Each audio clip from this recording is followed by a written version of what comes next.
मेरे नबी करीम सैयद आलम सल्लल्लाहु ताला अलैहि वसल्लम इरशाद फरमाते हैं, और ये हदीस सुनने अबू दाऊद और नसाई दोनों में मौजूद है, और इसके रावी हैं हज़रत उमर रज़ी अल्लाह ताला अन्हो।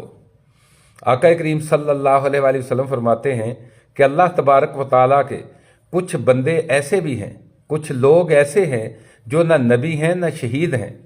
आप सल्लल्लाहु अलैहि वसल्लम ने फरमाया, लेकिन कल क़यामत के दिन नबी और शहीद उनके मकाम पर रश्क करेंगे, अल्लाह ताला उनको नूर के मिंबरों पर बिठाएगा, नबी और शहीद उनके मकाम पर रश्क करेंगे। अर्ज़ की, या रसूल अल्लाह सल्लल्लाहु अलैहि वसल्लम, वो लोग कौन हैं? आप सल्लल्लाहु अलैहि वसल्लम ने फरमाया, वो लोग हैं जो खालस अल्लाह की रजा के लिए एक दूसरे के साथ प्यार करते थे। कोई दुनियावी लेन देन नहीं, कोई दुनियावी आपस में मामलात नहीं, खालस अल्लाह की रजा के लिए वो एक दूसरे के साथ मोहब्बत करते थे।